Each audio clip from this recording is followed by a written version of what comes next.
আমাদের সরকারি সেবার মধ্যে অত্যন্ত একটা গুরুত্বপূর্ণ সেবা। সরকারি সেবার এর বাইরে কিন্তু আর কোনো সরকারি যে সেবাগুলো দেওয়া হয়, সরকারিভাবে যেগুলা রাষ্ট্রের কল্যাণমূলক কাজ করার জন্য যে সমস্ত সেবা সরকার থেকে দেওয়া হয়, তার মধ্যে এই সমাজ সেবারে যে সেবাগুলো দেওয়া হয় সেটা অন্যতম সার্ভিস এটা। আমি মনে করি এটা অত্যন্ত গুরুত্বপূর্ণ একটা আলোচনা। আমাদের বক্তারা যারা অনেকে বলে গেছে, অনেক গুরুত্বপূর্ণ তথ্য এখানে উপস্থাপন হয়েছে। আমি আর সেদিকে রিপিট করতে চাই না। কিছু বিষয় আছে আমি জাস্ট এগুলা একটু স্মরণ করে দিতে চাই। বিশেষ করে আমরা সরকারি দপ্তরে যারা দায়িত্বশীল অর্থাৎ যারা এই কাজের সাথে সম্পৃক্ত, তাদের প্রতি আমার একটা সুনির্বন্ধ অনুরোধ থাকবে।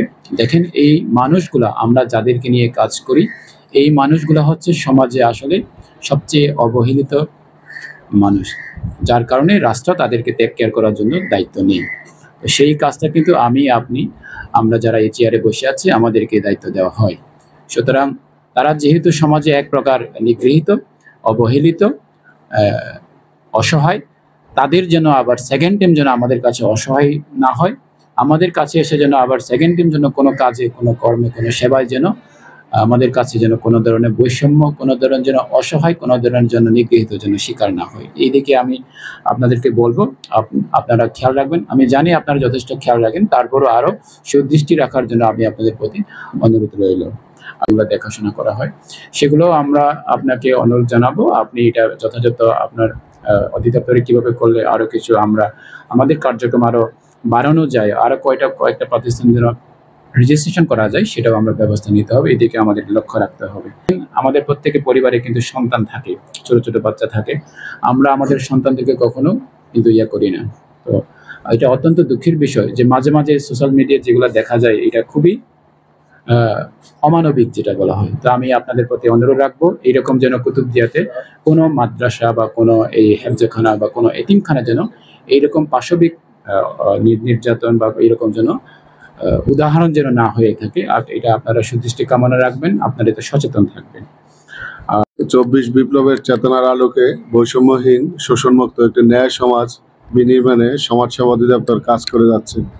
একটি কল্যাণমুখী রাষ্ট্রের সামাজিক সুরক্ষায় যেসব ব্যবস্থা গ্রহণ করা হয়ে থাকে, বাংলাদেশ স্বল্পোন্নত দেশ হিসাবে, উন্নয়নশীল দেশ হিসাবে তার যে আপ্রাণ প্রচেষ্টা, জনসাধারণকে সেবা দেওয়ার সুরক্ষা, সামাজিক নিরাপত্তার সুরক্ষা, আমরা দেখি তার কোনো অংশে কম নয়।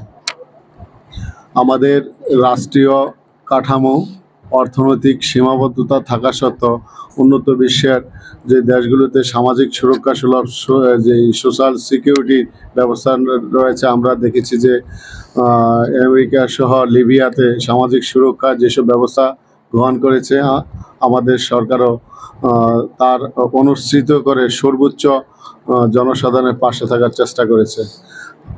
এই যে জুলাই চেতনাকে ধারণ করে যে সামাজিক সুরক্ষা যেসব গ্রহণ করেছে, আপনারা নিঃসন্দেহে অস্বীকার করতে পারবেন না যে এখানে উন্নত দেশের তুলনায় ক্রাইটেরিয়াতে কোনোটা কম নেই। আপনি প্রত্যেকটি দেখেন যে শুধু সমাজসেবা না, অন্যান্য দপ্তরও আছে। এখানে বেকার ভাতা বাংলাদেশে আছে না? শিক্ষা ভাতা আছে কি না?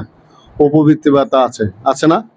আমাদের দেখা গেছে যে কোনটা নাই আপনি ক্রাইটেরিয়া ভাগ করেন। হয়তো জনসংখ্যা বিশাল জনগোষ্ঠীর মাঝে আমাদের সম্পদের সীমাবদ্ধতা একটু থাকাতে সংখ্যায় কম হতে পারে। গরিব রোগীদের চিকিৎসা সেবায় সমাজসেবা অধিদপ্তর প্রতি বছর অনেক রোগীকে সেবা দান করেন। আমরা অনেকেই এই ইনফরমেশনগুলো জানি না। আমাদের প্রেস ক্লাবের সভাপতি মহোদয় বলছেন সরকার জনগণের সাথে অনেক কাজ করে। এই কাজের ইনফরমেশনগুলো আমরা অনেকেই জানি না এবং সঠিক পথে যেতে পারি। অনেক রোগী আমাদের কাছে আসেন, গরিব রোগী, কিভাবে সমাজসেবা অধিদপ্তর থেকে সেবা নিতে হয়, সমাজসেবা অফিসে কিভাবে বিনামূল্যে চিকিৎসা সেবা নিতে হয়, এটা অনেকে জানে না। আপনারা একটু হাসপাতালের আবাসিক মেডিকেল অফিসার অথবা কর্মরত মেডিকেল অফিসারের কাছে গেলেই ওনারা একটা ফর্ম ফিল আপ করে দিবেন, রোগীর প্রয়োজনীয় চিকিৎসা দিবেন, ওষুধের নাম লিখে দিবেন। এগুলো নিয়ে, এই ফর্মটা নিয়ে যদি সমাজসেবা কার্যালয়ে আসা হয়, ওনারা রোগীদেরকে প্রয়োজনীয় ওষুধপত্র সাপ্লাই দিবেন। আজকে মনে হয় ওনারা অনেক রোগীকে ফ্রি ওষুধ সার্ভিস দিয়ে থাকে। দিবেন। এখানে যে জিনিসটা আমার বলতে হয়, এতিমখানার হেফজখানার রোগীদের স্কিন ডিজিজ বেশি, বিশেষ করে স্ক্যাবিস। এটার কারণ অনুসন্ধান করার জন্য আমরা অনেক সময় এতিমখানাগুলো ভিজিট করি। এখানে দেখা যায় ছাত্রছাত্রীরা একটু পরিষ্কার পরিচ্ছন্নতার অভাব, অনেক ছাত্ররা একসাথে পাশাপাশি শুয়ে থাকে। এগুলো একটু হুজুররা কাইন্ডলি দেখবেন।